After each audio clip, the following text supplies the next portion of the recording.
നമസ്കാരം, എല്ലാവർക്കും എന്റെ യൂട്യൂബ് ചാനലിലേക്ക് സ്വാഗതം. ഞാൻ ഇന്ന് നോക്കാൻ പോകുന്നത് കരിയർ റീഡിംഗ് ആണ്. കുറെ നാളായി കരിയർ റീഡിംഗ് നോക്കുന്നത്.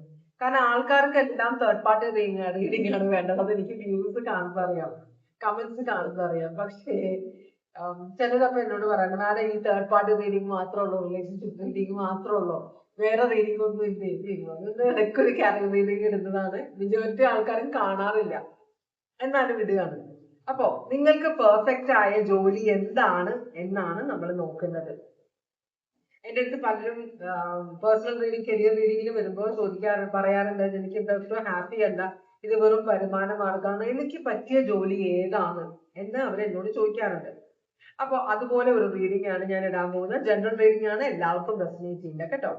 ഓറക്കൽ മെസ്സേജ് വെച്ച് തുടങ്ങാം. ഭഗവാൻ ഓം നമഃ ശിവായ, ഓം നമഃ ശിവായ, ഓം നമഃ ശിവായ, ഓം നമഃ ശിവായ, ഓം നമഃ ശിവായ, ഓം നമഃ ശിവായ, ഓം നമഃ ശിവായ, ഓം നമഃ ശിവായ. ഭഗവാനെ ഓം നമഃ ശിവായ, ഓം നമഃ ശിവായ. ഞാൻ ഈ റീഡിങ് 5ാമത്തെ പ്രാവശ്യം എടുക്കുന്നത്. ശരിക്കും 5ാമത്തെ പ്രാവശ്യം എടുക്കുന്നത്. 2 പ്രാവശ്യത്തിന് ഈ ഒരു ഓവർ ബേർഡൻ എന്ന് പറഞ്ഞ കാർഡ് വന്നു. ഇത് വന്നിട്ടുണ്ടായിരുന്നില്ല. ഈ ഒരു കാർഡാണ് 2 പ്രാവശ്യം വന്നിട്ടുള്ളത്. എന്തായാലും നമുക്ക് കാർഡ് ഓവർ ബേർഡൻ എന്ന കാർഡ് നിങ്ങൾക്ക് ഇപ്പൊ ഈ റീഡിംഗ് കാണുന്നവരുടെ എനർജിയാണ് ഈ കാണിക്കുന്നത്. അതുപോലെ തന്നെ നിങ്ങൾക്ക് പറ്റിയ പെർഫെക്റ്റ് ജോലി എന്താണെന്നാണ് ഇവിടുത്തെ ചോദ്യം. അപ്പൊ അതിനനുസരിച്ച് നിങ്ങൾ ചെയ്യേണ്ട ആദ്യത്തെ കാര്യം എന്താണ്? നിങ്ങൾക്ക് ചെയ്യാൻ പറ്റുന്നതിൽ കൂടുതൽ ജോലി നിങ്ങൾ ഏറ്റെടുക്കരുത്.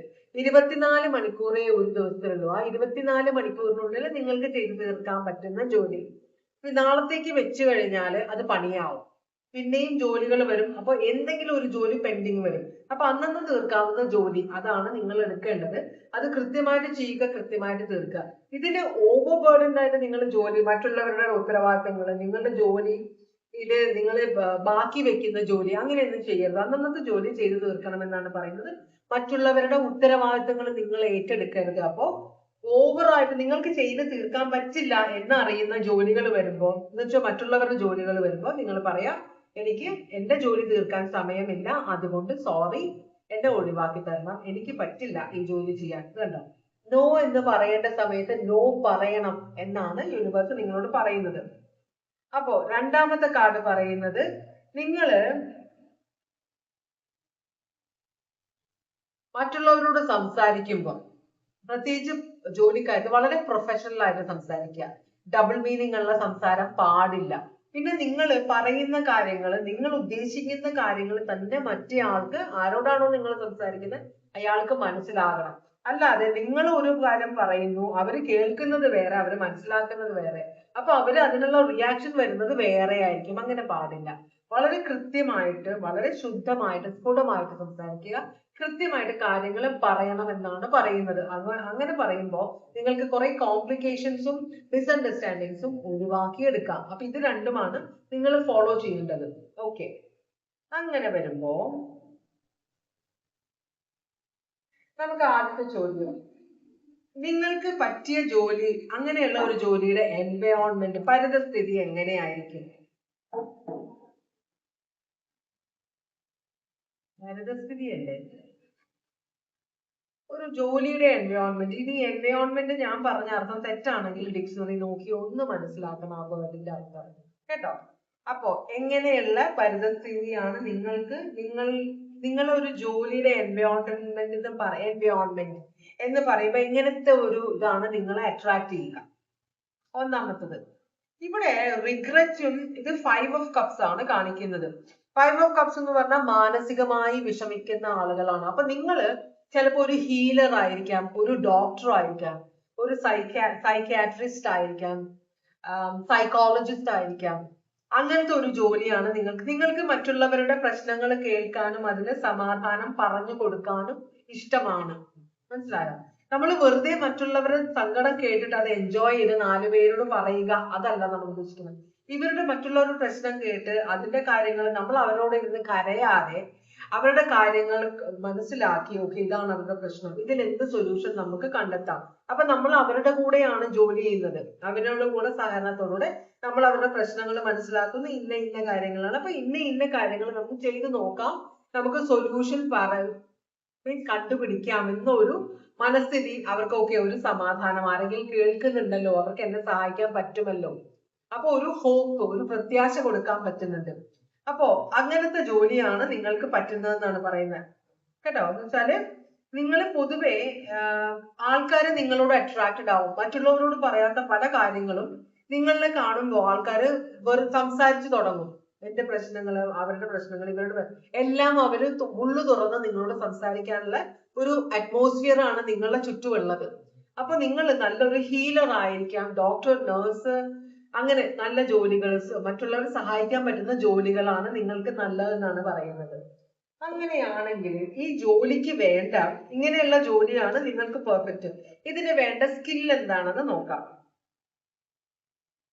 ഓക്കെ, നിങ്ങള് എടുത്തോ പിടിച്ചോ എന്ന് പറഞ്ഞ ഡിസിഷൻ എടുക്കുന്ന ആളല്ല. ഇമ്പൾസീവ് ആയ ആളായിരിക്കരുത്.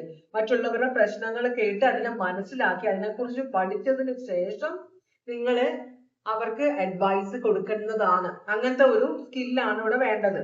നിങ്ങൾ മറ്റുള്ളവർക്ക് വേണ്ടി ഡിസൈഡ് ചെയ്യരുത്, അവരെ കൊണ്ട് ഡിസൈഡ് ചെയ്യിപ്പിക്കുക. അതാണ് ഇവിടുത്തെ മെയിൻ സ്കില്ല്. ആൾക്കാരുടെ പ്രശ്നങ്ങൾ കേൾക്കുന്നു. ഇവിടെ ഞാൻ റീഡിങ് എടുക്കുമ്പോൾ ഞാൻ ചിലപ്പോൾ എന്റെ അഭിപ്രായങ്ങൾ പറയും. സത്യം പറഞ്ഞാൽ ശരിക്കും പറഞ്ഞാൽ എന്റെ അഭിപ്രായങ്ങൾ പറയരുത്. നിങ്ങളോട് ഇങ്ങനെയാണ് കാര്യങ്ങൾ, ഇങ്ങനെ കാര്യങ്ങളുണ്ട്, ഇതിനുള്ള സൊല്യൂഷൻ ഇങ്ങനെയാണ്, നിങ്ങൾ തീരുമാനിക്കുക നിങ്ങൾക്ക് എന്താണ് വേണ്ടത്, അതാണ് ശരിക്കും ചെയ്യേണ്ടത്. ചില സമയത്ത് ഞാൻ ഇമോഷണൽ ആകും, സോറി, ഇത് എന്നെ കുറിച്ചുള്ള റീഡിങ്, നിങ്ങളെ കുറിച്ചുള്ള റീഡിങ് ആണ്. അപ്പോ ഇവിടെ നിങ്ങള് ഒരു മറ്റുള്ളവർക്ക് വേണ്ടി ഡിസൈഡ് ചെയ്യരുത്. മറ്റുള്ളവരെ, ഓരോരുത്തർക്കും അവരുടെ ജീവിതം തിരഞ്ഞെടുക്കാനുള്ള, ജീവിതത്തിന്റെ വഴികൾ തിരഞ്ഞെടുക്കാനുള്ള ഓപ്ഷൻ ഉണ്ട്. അത് ദൈവമായിട്ട് കൊടുത്തിട്ടുള്ള നമ്മളല്ല. നമ്മളോട് വന്ന് സഹായിക്കണമെന്ന് പറയുമ്പോൾ അവർക്ക് അഡ്വൈസ് ആണ് വേണ്ടത്. അഡ്വൈസ് നമ്മൾ ചോയ്സസും ഓപ്ഷൻസും ഇങ്ങനെയാണ് കാര്യങ്ങൾ അവരെ മനസ്സിലാക്കി കഴിഞ്ഞിട്ട് അവരോട് പറയുക, എങ്ങനെയാണ് നിങ്ങൾക്ക് എന്താണ് ഇതിൽ ബെറ്റർ എന്ന് തോന്നുന്ന ആ സൊല്യൂഷൻ എടുക്കണം. നിങ്ങൾ ഒരിക്കലും ഡിസൈഡ് ചെയ്യരുത്. അപ്പൊ അതൊരു സ്കില്ലാണ് വേണ്ടത്. ആ ഒരു സ്കില്ല്. രണ്ടാമത്തെ സ്കില്ല് എന്ന് പറഞ്ഞാൽ മറ്റുള്ളവരെ എന്താ പറയാ പറ്റുന്ന തരത്തിൽ അവരെ നേരെയുള്ള വഴിക്ക് തിരിച്ചു വിടുക. ഇപ്പൊ വഴിതെറ്റി വന്നിരിക്കുന്നവരാണെങ്കിൽ അവർക്ക് വഴി കാണിച്ചു കൊടുക്കുക. അതാണ് രണ്ടാമത്തെ സ്കില്ല് വേണ്ടത്. മനസ്സിലായോ? അപ്പൊ ഇങ്ങനെ അവിടെയും ഓപ്ഷൻസ് ഉണ്ട്. ഇങ്ങനെയാണ്, നിങ്ങൾക്ക് ഇങ്ങനെയുള്ള സൊല്യൂഷൻ ആണ്, ഇതെല്ലാം നല്ല സൊല്യൂഷൻസ് ആണ്, ഞങ്ങൾ പല പ്രാവശ്യം ട്രൈ ചെയ്തിട്ട് അത് പലർക്കും വർക്ക് ചെയ്തതാണ്. അപ്പൊ അങ്ങനെയുള്ള സൊല്യൂഷൻ ഇതാണ്, നിങ്ങൾക്ക് ഉള്ള വഴികൾ. ഇതിൽ നിങ്ങൾക്ക് വേണമെങ്കിൽ ഏതെങ്കിലും സെലക്ട് ചെയ്യാം. ചോയ്സ് അവരുടെയാണ്, വഴി കാണിച്ചു കൊടുക്കുക. അതാണ് ഇവിടുത്തെ സ്കില്ല് വേണ്ടത് കേട്ടോ. അങ്ങനെയാണെങ്കിൽ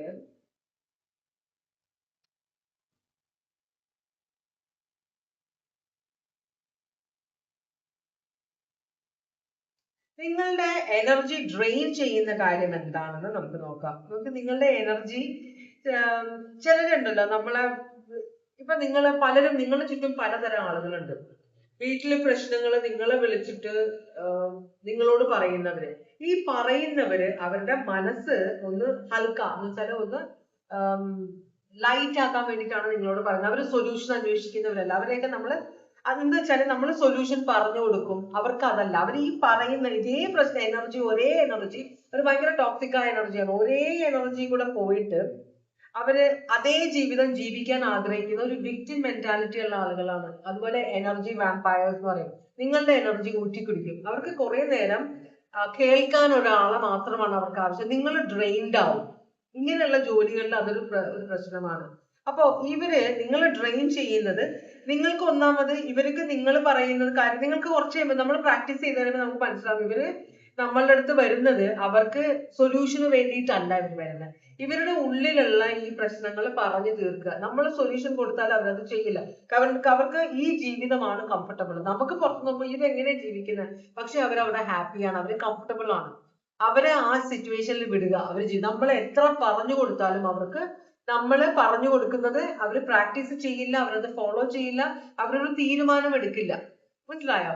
നമ്മളുടെ എനർജി ട്രെയിൻ. അപ്പൊ പിന്നെ നമുക്ക് മനസ്സിലാവും, വെറുതെ വരുന്നത് അവര് പറയുന്നത് നമ്മൾ കേൾക്കണം, അത്രയേ ഉള്ളൂ. അപ്പൊ അതിനകത്ത് കയറി നമ്മള് ആവശ്യമില്ലാതെ നമ്മള് തല പുണ്ണാക്കി, അയ്യോ ഇവരുടെ കൂടെ കരഞ്ഞ് എന്തൊരു ജീവിതമാണ് ഭഗവാനെ, ഇത് എന്തൊരു കഷ്ടമാണ് ഇവരുടെ കാര്യം, എങ്ങനെയാണ് എനിക്ക് സഹായിക്കുക, നമ്മൾ ടെൻഷൻ. ആദ്യമൊക്കെ നമുക്ക് ഭയങ്കര ടെൻഷൻ ആയിരിക്കും. ഒരു ജോലിയിൽ കയറി കഴിയുമ്പോൾ ഇങ്ങനെയുള്ള ആൾക്കാർ വരുമ്പോൾ ദൈവമേനോ, അയ്യോ അവരുടെ പ്രശ്നം എന്തൊരു. അപ്പൊ സീനിയർ ഡോക്ടേഴ്സ് അല്ലെങ്കിൽ സീനിയർ ആയിട്ടുള്ളവർ പറഞ്ഞു തരും, അവരെ കുഴപ്പമില്ല, അവർ ഇതിനു വേണ്ടി വരുന്നവരാണ്, അവരുടെ സൈക്കോളജിക്കൽ പ്രോബ്ലം ആണ് അവരുടെ.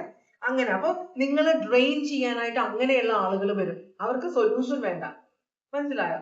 അവർക്ക് ഈ ഉള്ളിലുള്ള ഈ ഇവര് തന്നെ ഉണ്ടാക്കിയെടുക്കുന്ന ഈ പ്രശ്നങ്ങൾ ആരോടെങ്കിലും പറയണം. അതിന് വേണ്ടിയിട്ടാണ് പൈസ തന്ന് നിങ്ങളുടെ അടുത്ത് വരാൻ പോകുന്നത്. അപ്പൊ അവരെ അങ്ങനെ കണ്ടാൽ മതി. നിങ്ങൾ ഓവറായിട്ട് അതിനകത്ത് ഇൻവോൾവ് ആയിട്ട് നിങ്ങൾ എനർജി ഡ്രെയിൻ ആക്കണ്ട എന്നൊരു കാര്യം ഇവിടെ പറയുന്നുണ്ട്. അങ്ങനെയാണെങ്കിൽ നിങ്ങൾ മോട്ടിവേറ്റ് ചെയ്യുന്നത് മോട്ടിവേറ്റ് ചെയ്യാൻ പറ്റുന്ന കാര്യങ്ങൾ എന്തൊക്കെയാണ് ഈ ജോലിയിൽ? നിങ്ങൾ എന്തൊക്കെയാണ് മോട്ടിവേറ്റ് ചെയ്യുന്നത്? മോട്ടിവേറ്റ് ചെയ്യുന്നത് നിങ്ങൾക്ക് നിങ്ങൾ റിസർച്ച് ചെയ്യണം. ഒരാളുടെ പ്രശ്നം പറയുമ്പോൾ അയാൾക്ക് എന്ന് വെച്ചാൽ നമ്മൾ എപ്പോഴും അപ്ഡേറ്റഡ് ആയിരിക്കണം. മെഡിസിൻസ് ഉണ്ട് പ്രശ്നങ്ങൾക്ക്, മാനസിക പ്രശ്നങ്ങൾക്ക്, ശാരീരിക പ്രശ്നങ്ങൾക്ക് ഉള്ള പോലെ തന്നെ മാനസിക പ്രശ്നങ്ങൾക്ക് ഇമോഷൻസും ഹോർമോൺസും പിന്നെ ഈ ഡോപമൈൻ അത് ഇത് എന്നൊക്കെ പറഞ്ഞ സാധനം ബൂസ്റ്റ് ചെയ്യാനുള്ള ചിലപ്പോൾ മരുന്നുകളൊക്കെ ഉണ്ടാവും. നിങ്ങൾ അതിനെ കുറിച്ചൊക്കെ പഠിക്കുക. എപ്പോഴും റിസർച്ച് ചെയ്തുകൊണ്ടിരിക്കുക, എപ്പോഴും അപ്ഡേറ്റഡ് ആയിരിക്കുക. ഏത് ജോലിയാണെങ്കിലും സയൻസ് എപ്പോഴും അഡ്വാൻസ്ഡ് ആയിക്കൊണ്ടിരിക്കും. മെഡിസിൻ എപ്പോഴും വ്യത്യാസം, പുതിയ പുതിയ മരുന്നുകൾ, ഇംപ്രൂവ്ഡ് ആയ മരുന്നുകൾ, പുതിയ പുതിയ ടെക്നീക്ക്, ഫിസിയോതെറപ്പി ആണെങ്കിലും എന്തിലാണെങ്കിലും നമ്മൾ ഏത് സൈഡിലുള്ള ടെക്നോളജിയിലാണെങ്കിലും സയൻസിലാണെങ്കിലും ആർട്സിലാണെങ്കിലും എല്ലാത്തിലും പുതിയ പുതിയ കാര്യങ്ങൾ ഓരോ നിമിഷവും ഞാൻ പറയില്ല, ഓരോ ദിവസവും വന്നുകൊണ്ടിരിക്കുകയാണ്. അപ്പൊ നമ്മൾ എപ്പോഴും അപ്ഡേറ്റഡ് ആയിരിക്കണം. അതായിരിക്കണം നമ്മളുടെ കോർ കാരണങ്ങൾ. മനസ്സിലാണെന്ന് വെച്ചാല് നമ്മുടെ മനസ്സിൽ ഓക്കെ ഇതിന് പുതിയതൊരു ഞാൻ പറഞ്ഞു കേട്ടു, അതൊന്ന് ചെക്ക് ചെയ്യാം, അതൊന്ന് നോക്കണം. കാരണം നമ്മളുടെ അടുത്ത് വരുന്നവർക്ക് ഉപയോഗപ്രദമായിരിക്കണം. അവരുടെ അസുഖങ്ങൾ പെട്ടെന്ന് മാറുകയാണെങ്കിൽ അത്രയും നല്ലതല്ലേ. അപ്പോ പണ്ട് ഇത് കണ്ടപ്പോഴാണ് ഇത് വന്നത്. ഒരു അച്ഛനും മകനും ഡോക്ടേഴ്സാണ്. അപ്പൊ അച്ഛൻ ഒരു പേഷ്യന്റ് വന്നു, അച്ഛൻ മാറി മകൻ നോക്കാൻ തുടങ്ങിയപ്പോ ഒരു പേഷ്യന്റ് വന്നു. അപ്പൊ അയാൾ പറഞ്ഞു, ഞാൻ അച്ഛന്റെ ഇതിലായിരുന്നു കുറെ വർഷങ്ങളായി, ഇതുവരെ എന്റെ അസുഖം മാറിയിട്ടില്ല. അപ്പൊ മകൻ വേഗം നോക്കുമ്പോ ഈ അസുഖത്തിന് മകൻ ഒരു മരുന്ന് എഴുതി കൊടുക്കും. മനസ്സിലായത്? അസുഖം മാറ്റുന്ന മരുന്ന്. ഈ മകൻ എഴുതി കൊടുത്തു കഴിഞ്ഞ് മകൻ ഇങ്ങനെ അച്ഛനോട് വലിയ ഗംഭീര് പറയും, അച്ഛാ ഞാൻ ഇങ്ങനെ ഒരു പേഷ്യന്റ് വന്നപ്പോ അച്ഛന്റെ പേഷ്യന്റ് ആണെന്ന് ഇത്രയും വർഷമായിട്ട് ആ പുള്ളിയുടെ അസുഖം മാറിയിട്ടില്ല, ഞാൻ കറക്റ്റ് ആയിട്ട് മരുന്ന് എഴുതി കൊടുക്കുന്നുണ്ട്, പെട്ടെന്ന് മാറുന്നുള്ളൂ. അപ്പൊ അച്ഛൻ മകനോട് ചോദിക്കും, നിന്റെ ഈ മെഡിസിന് പോകാനുള്ളതിന്റെ പൈസ ഞാൻ എവിടുന്നാ ഉണ്ടാക്കിയെന്ന് എനിക്ക് അറിയോന്ന്. മനസ്സിലാവുണ്ടോ? അപ്പൊ അങ്ങനെ ചില കാര്യങ്ങളും കൂടി ഉണ്ട്. എന്നാലും അത് ഞാൻ വെറുതെ തമാശക്ക് പറഞ്ഞതാണ് കേട്ടോ. പക്ഷെ ശരിക്കും നിങ്ങൾ അപ്ഡേറ്റ് ചെയ്യുക കേട്ടോ. രോഗിയുടെ അസുഖം മാറുക എന്നാണ് ഉദ്ദേശിച്ചത്, നമ്മളുടെ സെൽഫിഷ്നെസ് അല്ല. അവർക്ക് എത്രയും പെട്ടെന്ന് അസുഖം മാറി എത്രയും പെട്ടെന്ന് അവർ സുഖം പ്രാപിക്കുക. അങ്ങനെ വരുമ്പോ അവര് നമ്മളെ കുറിച്ച് അവര് അനുഗ്രഹിക്കും നമ്മളെ. ഓ ഈ ഇവിടെ വന്നതിനാണ് എനിക്ക് വന്നതോടെയാണ് എന്റെ അസുഖം മാറിയത്. അപ്പൊ നമ്മളുടെ മൗത്ത് ടു മൗത്ത് നമ്മളുടെ എന്താ പറയാ പ്രശസ്തി ഉണ്ടാവും. നമുക്ക് 4 പേര് അറിയും. അപ്പൊ നമ്മളുടെ ഈ പ്രവൃത്തി മറ്റുള്ളവരെ അറിയുമ്പോൾ പല രോഗികൾക്കും നമ്മളുടെ അടുത്ത് വരാനും അവരുടെ അസുഖങ്ങൾ മാറാനുമുള്ള ഒരു ഓപ്ഷൻ കിട്ടും. മനസ്സിലായി? അങ്ങനെയാണ് നമ്മളത് വളർത്തിയെടുക്കേണ്ടത്. പൈസ അല്ല മെയിൻ ആയിട്ടുള്ള കാര്യം കേട്ടോ, ഇതും കൂടിയാണ്. അപ്പൊ ഇവിടെ നിങ്ങളുടെ ജോലി എക്സ്പാൻഡ് ചെയ്ത് നിങ്ങളുടെ നോളജ്, നിങ്ങളുടെ അറിവ്, ഇതിനെ കുറിച്ചുള്ള അറിവ് എക്സ്പാൻഡ് ചെയ്യാനുള്ള ഒരു മനസ്സും അതിനുള്ള വഴികളും കണ്ടെത്തണം. അങ്ങനെയാണ് നിങ്ങൾ മോട്ടിവേറ്റഡ് ആവാൻ പോകുന്നത്. അതല്ലെങ്കിൽ ഒരേ പേഷ്യന്റിന് എല്ലാ പേഷ്യന്റിനും ഒരേപോലത്തെ ഒരു വഴി ഫോളോ ചെയ്ത് കഴിഞ്ഞാൽ ചില സമയത്ത് അത് ബാക്ക് ഫയർ ചെയ്യും, ചിലപ്പോൾ അത് വർക്ക് ചെയ്യില്ല. അപ്പൊ അതുകൊണ്ട് തന്നെ നിങ്ങൾ നിങ്ങളുടെ നോളജ് ഇംപ്രൂവ് ചെയ്യാനുള്ള വഴികൾ കണ്ടെത്തണം. അങ്ങനെയാണ് നിങ്ങളെ മോട്ടിവേറ്റ് ചെയ്യേണ്ടത്. എല്ലാ ദിവസവും അവിടെ ചെന്ന് ഒരേപോലത്തെ പല അസുഖങ്ങളും പലതരത്തിലാണ്. പക്ഷെ എന്നാലും പേഷ്യൻസ് പലതരത്തിലാണ്. നമ്മളുടെ മാനസിക പ്രശ്നങ്ങൾ കൊണ്ട്, നമ്മൾ മനുഷ്യരാണ്, നമ്മളുടെ പ്രശ്നങ്ങളും കൊണ്ടാണ് അവിടെ അങ്ങോട്ട് ചെല്ലുന്നത്. അപ്പൊ ഈ പേഷ്യന്റ് നമ്മളുടെ പ്രശ്നങ്ങളും കൊണ്ട് നമ്മൾ കാണരുത്, പ്രജുഡിസ്ഡ് ആയിരിക്കരുത്. ഇങ്ങനത്തെ ഒരാൾ വന്നിട്ടുണ്ട്, അപ്പൊ ഇയാൾക്ക് ഇങ്ങനെ അസുഖമായിരിക്കും, ചിലപ്പോൾ ഇയാൾക്ക് അസുഖമില്ലായിരിക്കും, അഭിനയമായിരിക്കും. നമ്മൾ അങ്ങനെ പ്രജുഡിസ്ഡ് ആയിട്ട് പെരുമാറാൻ പാടില്ല. നമ്മൾ ഓരോ പേഷ്യൻസിനെയും ഇൻഡിവിജ്വൽ, ഞാനിത് ഈ റീഡിങ്ങിനോടനുബന്ധിച്ചാണ് പറയുന്നത്, ഇൻഡിവിജ്വൽ ആയിട്ട് കാണണം എന്നാണ് പറയുന്നത്. അപ്പോ അവരുടെ ഫ്രഷ് ആയിട്ട് നിങ്ങളെ തന്നെ റിഫ്രഷ് ചെയ്യുക. നിങ്ങൾ ടോക്സിക് ആയി പോകാനുള്ള ചാൻസ്, നെഗറ്റീവ് എനർജീസ് എല്ലാം വരുമ്പം നിങ്ങൾ കുറച്ച് ടോക്സിക് ആവാനുള്ള ചാൻസ് വരുന്നുണ്ട്. അപ്പൊ മെഡിറ്റേഷൻ, യോഗ, ഹീലിംഗ് ഒക്കെ നിങ്ങളും ചെയ്യണമെന്നാണ് പറയുന്നത് കേട്ടോ. അപ്പൊ കറക്റ്റ് ആയിട്ട് നിങ്ങൾ നിങ്ങളെ ഡീടോക്സിഫൈ ചെയ്തേക്കണം. നിങ്ങളുടെ മനസ്സ് ഫ്രഷ് ആയിരിക്കണം. നമ്മളുടെ മനസ്സ് ഫ്രഷ് ആകുമ്പോഴാണ് നമുക്ക് മറ്റുള്ളവരെ സഹായിക്കാൻ പറ്റുക. അതാണ് പറയുന്നത്. ഇനി നിങ്ങളെ എന്താണ് സാറ്റിസ്ഫൈ ചെയ്യുക? നിങ്ങൾക്ക് ഇവിടെ തൃപ്തി എന്ത് കാര്യത്തിലാണ് സാറ്റിസ്ഫാക്ഷൻ കിട്ടുക? റീകൺസിലിയേഷൻ. അവര് വരുമ്പോ അവരെ ന്യായമായ തരത്തില് അവരുടെ പ്രശ്നങ്ങൾ സോൾവ് ചെയ്ത് അവരെ നേർവഴിക്ക് നയിക്കുമ്പോൾ, അവരുടെ അസുഖങ്ങൾ മാറ്റി അവര് പഴയ അസുഖങ്ങളായിട്ട് വരുന്നവര് അസുഖങ്ങൾ ഇല്ലാതെ അവരെങ്ങനെയായിരുന്നു അങ്ങനെ ഒരാളായിട്ട് അവര് മാറുമ്പോഴാണ് നിങ്ങൾക്ക് തൃപ്തി വരിക. മനസ്സിലായോ? കാരണം അവിടെയാണ് പെർഫെക്ഷനിസം വരുന്നത്. നമ്മളുടെ അടുത്ത് വരുന്ന ഒരാള് പല പ്രാവശ്യം വന്നിട്ടും അസുഖം മാറാതിരിക്കും, അല്ലെങ്കിൽ അയാളുടെ പ്രശ്നങ്ങൾ മാറാതിരിക്കും, അയാൾ വേറെ ആളുടെ അടുത്ത് ചെല്ലും, എന്നിട്ട് നമ്മളെ കുറിച്ച് അനാവശ്യം പറയും. എന്നുവെച്ചാല് അവിടെ ചെന്നിട്ട് ഒരു കാര്യമില്ല, പൈസ കുറെ ചെലവായി, ഒരു കാര്യമില്ല അവിടെ ചെന്നിട്ട് എന്ന് പറയാനിടയാവരുത്. നിങ്ങളുടെ ഉദ്ദേശം നിങ്ങളുടെ അടുത്ത് വരുന്ന ആളുടെ ഹീലിംഗ് ആണ്.